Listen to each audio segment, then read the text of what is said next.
اعوذ باللہ من الشیطان الرجیم بسم اللہ الرحمن الرحیم۔ جب زندگی شروع ہوگی، 15واں باب، آخری باب، لاسٹ پارٹ۔ لیکن اسی وقت وہ میرے پاس آ کھڑا ہوا۔ اسے دیکھ کر میں نے کہا مجھے خیال تھا کہ میں دربار میں کسی موقع پر اپنے استاد کو دیکھ سکوں گا، مگر وہ مجھے مل ہی نہیں سکے۔ میرے استاد کا کچھ معلوم ہوا؟ نہیں۔ فردوس کی اس بستی میں ابھی تک کسی جگہ میں ان کو تلاش نہیں کر سکا۔ میرا خیال ہے کہ اب تم بھی ان کے بارے میں سوچنا چھوڑ دو۔ بظاہر خدا اپنا فیصلہ کر چکا ہے۔ دنیا کی کوئی طاقت اب اس فیصلے کو نہیں بدل سکتی۔ خدا کا عدل بہرحال نافذ ہو کر رہتا ہے، اور اس کی رحمت تم اچھی طرح جانتے ہو، کیونکہ خدا کی رحمت اور عدل ہر چیز اصول پر مبنی ہوتی ہے۔ کسی کی خواہش سے یہاں کچھ بھی تبدیل نہیں ہو سکتا۔ مگر فردوس کی یہ دنیا تو ممکنات کی دنیا ہے، یہاں سب کچھ ممکن ہے۔ صالح جھلا کر بولا، یار تم کیوں بحث کر رہے ہو؟ فیصلہ ہو گیا ہے۔ ویسے تم خود پروردگار سے بات کیوں نہیں کرتے؟ تمہاری بات تو بہت سنی جاتی ہے۔ میں تو تمہیں عرش تک لے جانے آیا ہوں۔ چلو اب وقت کا پہیہ الٹا گھمانے کی درخواست کرو۔ خیر نہیں کہ صالح نے غصے میں آ کر مجھ پر طنز کیا تھا یا واقعتاً مجھے مشورہ دیا تھا، تاہم میں اس کی بات پر عمل کرنے کی حماقت کرنے کے لیے تیار نہیں تھا۔ البتہ اس کی یہ بات ٹھیک تھی کہ مجھے بلایا جا رہا ہے۔ کچھ ہی دیر میں میرا نام پکارا گیا۔ میں جو ابھی تک اطمینان سے بیٹھا، لرزتے دل کے ساتھ کھڑا ہو گیا۔ میں دھیرے دھیرے قدموں سے چلتا ہوا اس ہستی کے حضور پیش ہو گیا، جس کے احسانوں کے بوجھ تلے میرا رواں رواں دبا ہوا تھا۔ قریب پہنچ کر میں سجدے میں گر گیا۔ کچھ دیر بعد صدا آئی، اٹھو۔ میں دھیرے دھیرے اٹھا اور جھکی نظر کے ساتھ ہاتھ باندھ کر کھڑا ہو گیا۔ اللہ تعالیٰ نے بہت نرمی اور ملائمت کے ساتھ دریافت کیا، عبداللہ آج کے دن میرے لیے کیا لائے ہو؟ میں یہاں لینے آیا تھا، کچھ دینے کے لیے نہیں۔ اسی لیے یہ سوال قطعاً غیر متوقع تھا، تاہم جو میرے پاس تھا وہ میں نے کہہ دیا۔ مالک، جو اچھا عمل میں نے کیا وہ در حقیقت تیری ہی توفیق سے تھا، اسے تو میں پیش نہیں کر سکتا۔ رہی اپنی ذات تو میرے پاس تیرے اعلیٰ ترین ہستی کے حضور پیش کرنے کے لیے بہت ساری ندامت اور بے انتہا عجز کے سوا کچھ نہیں۔ جواب ملا، اچھا، کیا کہ ندامت اور عجز لے آئے؟ یہ چیزیں میرے پاس نہیں ہوتی، میں انہیں تمہارے نام سے اپنے پاس رکھ لوں گا۔ اب بولو کیا مانگتے ہو؟ عرض کیا، عطا اور رضا دونوں مل گئی ہیں۔ میرا ظرف اتنا چھوٹا ہے کہ اس کے بعد مانگنے کے لیے کچھ نہیں بچتا، لیکن آپ جو بھلائی اور بھیک عطا فرمائیں گے میں اس کا محتاج ہوں۔ قریب موجود حاملین عرش میں سے ایک فرشتے کو اشارہ ہوا۔ اس نے میرے اعزاز و مناقب بیان کرنا شروع کر دیے۔ یہ تو مجھے معلوم تھا کہ میں اس نئی دنیا کی حکمران اور ایلیٹ کلاس کا حصہ ہوں، مگر یہاں جو کچھ دیا گیا وہ میری حیثیت، توقعات اور اوقات سے بہت زیادہ تھا۔ فرشتہ بول رہا تھا اور میں شرم سے سر جھکا کر یہ سوچ رہا تھا کہ پروردگار عالم کی کریم ہستی مجھ گناہ گار کے ساتھ ایسی ہے تو نیکوکاروں کے ساتھ کیسی ہوگی۔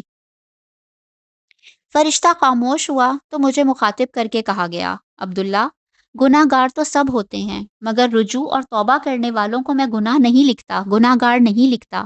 اور تم نے تو مجھ سے اور میری اس ملاقات سے بندوں کو متعارف کروانے کے لیے زندگی لگا دی تھی، تمہیں تو میں نے وفادار لکھا ہے۔ لمحہ بھر کی خاموشی کے بعد کہا گیا، مجھے معلوم ہے کہ جو ابھی تم صالح سے کہہ رہے تھے، میں وہ بھی جانتا ہوں جو تم حشر میں اپنے نامہ اعمال کی پیشی کے وقت سوچ رہے تھے۔ تم یہی سوچ رہے تھے نا کہ کاش ایک موقع اور مل جائے، کاش کسی طرح گزرا ہوا وقت پھر لوٹ آئے، تاکہ میں ایک ایک شخص کو جھنجھوڑ کر اس دن کے بارے میں خبردار کر سکوں۔ عبداللہ، میں تمہاری تڑپ سے بھی واقف ہوں، اور اپنی ذات سے وابستہ تمہاری امیدوں سے بھی۔ یہ بھی تم نے ٹھیک سمجھا کہ بے شک میں بے نیاز ہوں، اور یہ بھی کہ میں صاحب جمال و کمال اور جلال والا ہوں۔ میں یہ بھی جانتا ہوں کہ تمہارا کل اثاثہ یہی ہے کہ تمہاری پہنچ میرے قدموں تک ہے۔ میرے لیے تو تمہاری بھی اہمیت ہے اور تمہاری اس بات کی بھی، لیکن خاموشی کا پھر ایک وقفہ آیا، اور میں لرزتے دل کے ساتھ سوچ رہا تھا کہ میرے رب سے نہ زبان سے نکلنے والے الفاظ پوشیدہ رہتے ہیں اور نہ دل میں آنے والے خیالات اس کے علم سے باہر رہ سکتے ہیں۔ بے اختیار میری زبان سے نکلا، میرے رب تو پاک ہے۔ مجھے معلوم تھا کہ تم اپنی دلی تمنا کے اظہار کے لیے یہی پیرایہ بیان اختیار کرو گے۔ دیکھو، لوگوں کو دوبارہ دنیا میں بھیجنا میری اسکیم کا حصہ نہیں، اس لیے دنیا میں نہ تم جا سکتے ہو اور نہ دوسرے انسان، مگر وقت میرا غلام ہے۔ میں چاہوں تو اس کا پہیہ الٹا گھما سکتا ہوں۔ پھر ایک فرشتے کو اشارہ ہوا، وہ ہاتھوں میں چاندی کے اوراق کا ایک پلندہ لے کر میرے قریب آیا۔ میں نے دیکھا تو پہلے ورق پر سونے کے تاروں سے لکھا ہوا تھا، جب زندگی شروع ہوگی۔ صدا آئی، عبداللہ یہ تمہاری روداد ہے، اس نئی دنیا میں جو تمہارے ساتھ ہوا، اس کا کچھ حصہ اس میں محفوظ کر دیا گیا ہے۔ تمہاری خاطر اب تمہاری اس داستان کو وقت کی کھڑکی سے دوبارہ پچھلی دنیا میں بھیجا جا رہا ہے۔ اس بات کا انتظام کیا جائے گا کہ یہ روداد انسانوں تک پہنچا دی جائے۔ میں اپنے بندوں اور بندیوں کے دلوں میں ڈال دوں گا۔ وہ تمہاری اس داستان کو اپنے ہر چاہنے والے تک پہنچا دیں گے، ہر اس شخص تک جسے وہ آخرت کی رسوائی سے بچا کر جنت کی منزل تک پہنچانے کے خواہش مند ہوں گے۔ عجب نہیں کہ کوئی خوش وقت اس پیغام کو پڑھ کر اپنے عمل کو بدل دے۔ عجب نہیں کہ کسی کی زندگی بدل جائے۔ عجب نہیں کہ کسی کا مستقبل بدل جائے۔ میں لوگوں کو تمہاری درخواست پر ایک اور موقع دینا چاہتا ہوں، ابدی خسارے سے پہلے، ابدی ہلاکت سے پہلے۔ میں بے اختیار اللہ اکبر کہتا ہوا سجدے میں گر گیا۔ اللہ اکبر، اللہ اکبر۔ مؤذن نے ابھی یہ الفاظ ادا ہی کیے تھے کہ عبداللہ ایک جھٹکے کے ساتھ اللہ اکبر کہتا ہوا بیدار ہو گیا۔ وہ خالی خالی نظروں سے ارد گرد دیکھ رہا تھا۔ کچھ دیر تک وہ سمجھ نہیں سکا کہ وہ کہاں ہے۔ وہ تو اللہ تعالیٰ کے سامنے کھڑا تھا۔ اس نے غور کیا، وہ اس وقت بھی اللہ تعالیٰ کے سامنے موجود تھا، بیت اللہ الحرام میں، کعبے کے عین سامنے۔ فجر کا وقت تھا اور مسجد الحرام میں لوگوں کی چہل پہل جاری تھی۔ تو کیا میں نے خواب دیکھا تھا؟ عبداللہ نے خود سے سوال کیا۔ مگر وہ تو بالکل حقیقت تھی، وہ حشر کا دن، وہ جنت کی محفل اور خدا کے سامنے میری حاضری۔ اگر وہ حقیقت تھی تو پھر یہ کیا ہے؟ اور اگر یہ حقیقت ہے تو پھر وہ حقیقت سے زیادہ یقینی چیز کیا تھی؟ وہ خواب تھا یا یہ خواب ہے؟ وہ مسلسل بڑبڑائے جا رہا تھا۔ ایسا نہ ہو کہ اچانک ایک روز آنکھ کھلے اور مجھے معلوم ہو کہ جو کچھ دنیا میں دیکھا تھا خواب تو دراصل وہ تھا اور حقیقت آخرت کی زندگی تھی۔ آسمان سے نور اتر رہا تھا، سفید جگمگاتی ہوئی روشنیوں سے حرم کی فضا دودیا ہو رہی تھی۔ آسمان تاریک تھا، مگر اس جگہ دن کی روشنی سے زیادہ چہل پہل تھی۔ یہ حرم میں مکہ تھا، اہل ایمان کا کعبہ، اہل دل کا مرکز اور اہل محبت کا قبلہ۔ خدا کے بندے اور بندیاں، ہر نسل، ہر قوم کے لوگ یہاں جمع تھے، خدا کی ہم تسبیح اور تعریف کرتے ہوئے۔ آج حرم پاک میں عبداللہ کی آخری شب تھی، مگر یہ آخری شب عبداللہ کی زندگی کی سب سے قیمتی شب بن چکی تھی۔ عبداللہ کچھ دیر قبل حیرانی کی جس کیفیت میں تھا، اب اس سے باہر آ چکا تھا۔ اس نے حرم کو دیکھا اور پھر ارد گرد نظر ڈالی۔ حرم سے باہر ہر طرف بلند و بالا عمارات کا منظر تھا۔ یہ دیکھ کر اس پر ایک دوسری کیفیت طاری ہو گئی۔ اس کی آنکھوں سے آنسو بہنے لگے۔ اس کا دل مالک ذوالجلال کے حضور سراپا التجا بن گیا۔ مالک، قیامت کا حادثہ سر پر آ کھڑا ہوا ہے۔ ننگے پاؤں بکریاں چرانے والے اونچی اونچی عمارتیں بنا رہے ہیں۔ تیرے محبوب رسول کی پیش گوئی پوری ہو چکی ہے۔ اب مجھے تیرے بندوں تک تیرا پیغام پہنچانا ہے۔ قیامت سے قبل انہیں قیامت کے حادثے سے خبردار کرنا ہے۔ مجھے لوگوں کو جھنجھوڑنا ہے۔ آج دنیا کی محبت فکر آخرت پر غالب آ چکی ہے۔ تیری ملاقات سے غفلت عام ہے۔ حکمران ظالم ہے اور عوام جاہل۔ امیر مالے مست ہیں اور غریب حالے مست۔ تاجر منافع خور، ذخیرہ اندوز اور جھوٹے ہیں۔ سیاست دان بدنیت ہیں۔ ملازم کام چور ہیں۔ مردوں کا مقصد حیات صرف دولت کمانا بن چکا ہے، اور عورتوں کا مقصد زندگی محض زیب و زینت اور اپنی نمائش۔ عبداللہ کی آنکھوں سے آنسو جاری تھے۔ اس کے دل سے مسلسل دعا و مناجات نکل رہی تھی، وہ دعا جس کا قبول ہونا شاید مقدر ہو چکا تھا۔ مولا، آج لوگ تجھ سے غافل و بے پرواہ ہو کر ظلم اور دنیا پرستی کی زندگی گزار رہے ہیں۔ مذہب کے نام پر کھڑے ہوئے لوگ فرقہ واریت کے اسیر ہیں یا سیاست میں الجھے ہوئے ہیں۔ کوئی نہیں جو تیری ملاقات سے خبردار کر رہا ہو۔ تو مجھے اس خدمت کے لیے قبول فرما لے۔ تو مجھے اپنے پاس سے ایسی صلاحیت عطا کر کہ میں تیری ملاقات اور آنے والی دنیا کا نقشہ تیرے بندوں کے سامنے کھینچ کر رکھ دوں۔ جو کچھ تو نے قرآن میں بیان کیا اور تیرے محبوب نبی نے جس عظیم واقعے کی خبر دی ہے، اس دن کی ایک زندہ تصویر میں تیرے بندوں تک پہنچا دوں۔ انسانیت کو معلوم نہیں کہ اس کے پاس مہلت ختم ہو چکی ہے۔ مجھے قبول کر کہ میں اس بات سے تیرے بندوں کو خبردار کر سکوں۔ پروردگار ساری انسانیت کو ہدایت دے دے، اور اگر تو نے سب کچھ ختم کرنے کا فیصلہ کر لیا ہے تو پھر میرے لیے آسان کر دے کہ جتنے لوگ ہو سکیں میں انہیں جنت کی راہ دکھا سکوں، انہیں تجھ تک پہنچا سکوں، اس سے پہلے کہ سور پھونک دیا جائے، اس سے پہلے کہ مہلت عمل ختم ہو جائے۔ عبداللہ نے آخری طواف ایک خاص کیفیت میں مکمل کیا تھا۔ ایک تو حرم کا طواف، وہ بھی آخری، پھر رات جو کچھ دیکھا، اس کے بعد کعبہ وہ کعبہ نہیں رہا تھا جو دوسروں کو نظر آ رہا تھا، یہ کعبہ اب اسے عرش الہی کا پیکر نظر آ رہا تھا، مگر وہ ایک انسان ہی تو تھا، پے در پہ طواف کر کے شل ہو چکا تھا۔ وہ آخری طواف سے فارغ ہوا، کچھ دیر تک بیٹھ کر کعبہ کو دیکھتا رہا، پھر یاس و آس کی کیفیت میں اٹھا اور اپنے دل پر جبر کر کے وہ کام شروع کیا جو اہل دل کے لیے مشکل ترین عمل ہوتا ہے، آخری دفعہ مسجد الحرام سے باہر نکلنے کا عمل۔ صبح کی روشنی پوری طرح طلوع ہو چکی تھی، وہ آہستہ آہستہ اس حالت میں باہر کی سمت بڑھ رہا تھا کہ بار بار ایڑیاں گھومتی اور وہ رک کر دوبارہ کعبہ کو دیکھنے لگتا۔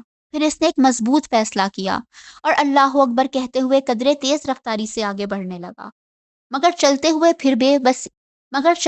پھر بے اختیاری کے عالم میں گردن گھومی اور الوداعی نظریں بیت اللہ کا طواف کرنے لگی۔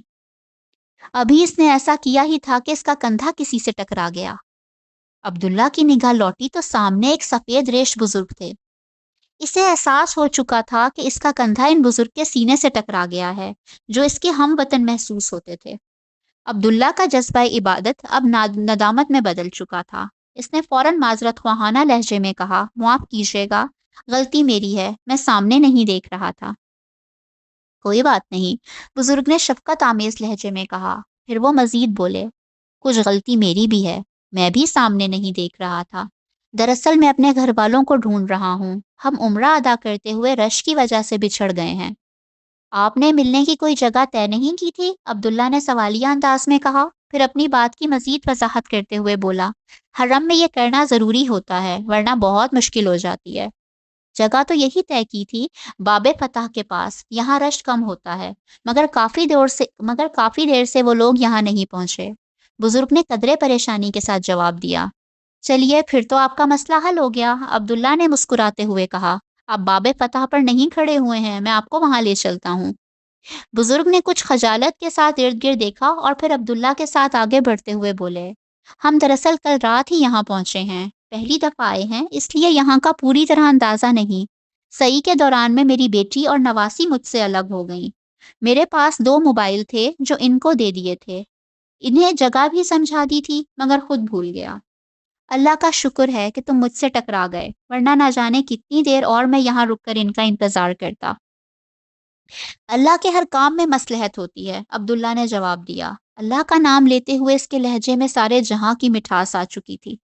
ارے وہ رہی میری بیٹی، بزرگ نے عبداللہ کی بات کا جواب دینے کی بجائے خوشی کے عالم میں ایک سمت اشارہ کرتے ہوئے کہا، اور تیزی کے ساتھ آگے بڑھ گئے۔ عبداللہ نے ادھر دیکھا تو اندازہ ہوا کہ بزرگ درمیانی عمر کی خاتون کی طرف بڑھ رہے تھے۔ اس کے سمجھ میں نہیں آیا کہ ان کے ساتھ آگے جائے یا اپنے راستے پر لوٹ جائے، ویسے بھی اس کا کام اب ختم ہو چکا تھا، مگر اسے محسوس ہوا کہ اخلاقاً ان سے اجازت لے کر ہی لوٹنا چاہیے۔ چنانچہ وہ بھی ان کے پیچھے چل پڑا۔ قریب پہنچا تو وہ اپنی بیٹی کو اپنے ساتھ پیش آنے والی غلط فہمی کے بارے میں بتا رہے تھے۔ وہ عبداللہ کو دیکھ کر بولے، اسی نوجوان نے مجھے راستہ دکھایا ہے۔ بیٹا آپ کا بہت شکریہ، خاتون نے بہت نفیس لہجے میں کہا، گرچہ ان کے چہرے سے سفر اور عمرے کی مشقت اور اب پیش آنے والی پریشانی کے سارے آثار ظاہر تھے۔ ہم کافی دیر سے یہاں ابو کا انتظار کر رہے تھے۔ ہم کے صیغے سے عبداللہ کی توجہ ان کے برابر میں کھڑی ہوئی لڑکی کی طرف ہوئی۔ لمحے بھر کو اس نے اس لڑکی کو دیکھا اور بے اختیار نظریں جھکا لیں، مگر اس ایک لمحے میں عبداللہ کے دل کی دنیا میں قیامت برپا ہو چکی تھی۔ اس قیامت کا سبب یہ نہیں تھا کہ وہ لڑکی غیر معمولی طور پر حسین نقش و نگار اور رنگ و روپ کی مالک تھی، رہا عبداللہ تو اس جیسی بے داغ جوانی کہاں کسی نے دیکھی ہوگی۔ پھر وہ حرم میں جس کیفیت میں تھا، وہاں صنف مخالف تو کیا اپنی جنس کے انسان بھی نظر آنا بند ہو جاتے ہیں، سوائے کعبہ اور رب کعبہ کے کچھ اور نظر نہیں آتا۔ اور اس صبح سے تو رب کعبہ کا تصور انتہائی گہرا ہو چکا تھا۔ اس نے خواب میں پروردگار عالم کی حضوری کا جو شرف حاصل کیا تھا، اس کے بعد عبداللہ کو کچھ ہوش نہیں تھا۔ ایسے میں خواب کی دیگر تفصیلات اسے کہاں یاد رہ سکتی تھیں، مگر اس دلکش نسوانی چہرے نے خواب کی ایک ایک تفصیل اسے یاد دلا دی۔ ہر منظر اور ہر واقعہ ذہن کے صفحات پر اس طرح تازہ ہو گیا کہ گویا کوئی لکھی ہوئی کتاب ہے جسے بے تکلف وہ پڑھتا چلا جا رہا ہو۔ اور اب اس کتاب کا سب سے روشن ورق اس کے سامنے کھلا ہوا تھا۔ اس کے سامنے سر تا سر روشنی اور سراپا نور نائمہ کھڑی ہوئی تھی۔ خاموشی کا وقفہ طویل ہو رہا تھا، مگر عبداللہ اس سے بے نیاز گردن جھکائے کھڑا تھا۔ وہ اپنے آپ کو یقین دلانے میں مشغول تھا کہ جو کچھ اس نے دیکھا ہے وہ اس کا وہم ہے، اس کی نظر کا دھوکہ ہے، اس کی یادداشت کی کمزوری ہے، یا شاید اس کی عمر کا تقاضا ہے، یا پھر شیطان کی در اندازی ہے جو حرم سے رخصت ہوتے وقت اس کی ساری ریاضت اور محنت کو ضائع کرنا چاہتا ہے۔ شیطان حرم میں آنے والے بڑے بڑے نیک لوگوں کی کمائی اسی طرح لمحہ بھر میں لوٹ لیتا ہے۔ کسی بھی بہانے سے ایک نظر کی خواہش، ایک لمس کا جذبہ، ایک لمحے کی حیوانیت، ایک لمحے کی ہوس عمر بھر کی ریاضت کو برباد کر سکتی ہے۔ ہاں، یہی لمحہ بطور آزمائش میری زندگی میں آ گیا ہے۔ شیطان چاہتا ہے کہ میں اس لڑکی کو اپنے خواب کی تعبیر سمجھ کر اپنی آنکھوں میں شیطان کو بسیرا کرنے دوں۔ میں اس کو ایسا نہیں کرنے دوں گا، ہرگز ایسا نہیں کرنے دوں گا۔ عبداللہ نے دل میں سوچا اور فیصلہ کیا کہ اسے فوراً یہاں سے رخصت ہو جانا چاہیے، مگر اس سے قبل کہ وہ ان لوگوں سے اجازت لیتا، خاموشی کے طویل ہوتے ہوئے وقفے کو ایک تھکی ہوئی مگر انتہائی مترنم آواز نے توڑا۔ نانا ابو، جاگتے ہوئے ساری رات ہو گئی ہے، اب جلدی سے ہوٹل چلیے۔ اس آواز نے عبداللہ کے رہے سہے ہوش بھی اڑا دیے۔ یہ آواز اس کے لیے اجنبی قطن نہ تھی، اسے ہلکا سا چکر آیا۔ بزرگ جو اس کی کیفیت سے قطن بے خبر تھے بولے، ہاں بیٹا چلتے ہیں، ذرا ان سے اجازت لے لیں۔ اس سے قبل کہ وہ بزرگ عبداللہ سے کچھ کہتے، ان کی صاحبزادی نے جو ایک نفیس طبع خاتون تھیں، عبداللہ سے پوچھ لیا، بیٹا چلتے چلتے اپنا نام تو بتاتے جاؤ۔ میرا نام عبداللہ ہے۔ بمشکل عبداللہ کی زبان سے یہ الفاظ نکلے۔ اب یہ وہ وقت تھا جب تہذیبی تقاضوں کے پیش نظر بزرگ نے اپنے آپ کو متعارف کروانا ضروری سمجھا۔ اچھا ہوا بیٹا آمنہ، تم نے ان سے ان کا تعارف حاصل کر لیا، میں بھی اپنا تعارف کروا دوں۔ میرا نام اسماعیل ہے، یہ میری بیٹی آمنہ ہے۔ ایک لمحے کے لیے وہ رکے اور اپنی نواسی کی طرف دیکھتے ہوئے محبت آمیز لہجے میں بولے، اور یہ میری سب سے زیادہ تھکی ہوئی میری نواسی ہے، اس کا نام نائمہ ہے۔ عبداللہ کی شدید ترین خواہش تھی کہ ایک اجنبی نام اس کے کانوں تک پہنچے تاکہ وہ کچھ تو خود کو بہلاوا دے سکے، مگر نائمہ کا نام تابوت کی آخری کیل بن کر اس کے کانوں میں گونجا۔ اس دفعہ دنیا کی کوئی طاقت عبداللہ کو دوبارہ نظر اٹھانے سے نہیں روک سکی۔ اس کے سامنے واقعی نائمہ کھڑی ہوئی تھی، وہ لڑکی جسے اس نے زندگی میں پہلی دفعہ جاگتی آنکھوں سے دیکھا تھا، مگر جسے وہ رات خواب میں… عبداللہ نے گھومتے ہوئے دماغ سے سوچا، اگر وہ خواب تھا تو یہ کیسی حقیقت تھی، اور اگر یہ حقیقت ہے تو پھر وہ خواب… معاملہ عبداللہ کی برداشت سے زیادہ ہو چکا تھا۔ اسے آنے والے چکر اب تیز ہو گئے تھے۔ وہ نائمہ کو دیکھتے ہوئے لہرایا اور بے ہوش ہو کر زمین پر گر گیا۔ چلے جی، ناول کا پہلا والیوم کمپلیٹ ہوا ہے جس کا نام تھا اب جب زندگی شروع ہوگی۔ انشاءاللہ ناول کا والیوم 2 جو کہ ہم شروع کریں گے قسم اس وقت کی۔ تو ملتے ہیں کسی اور ویڈیو کے ساتھ، تب تک اپنا خیال رکھیے گا، چینل کو سبسکرائب اور لائک کرنا بالکل نہیں بھولیے گا۔ اللہ حافظ۔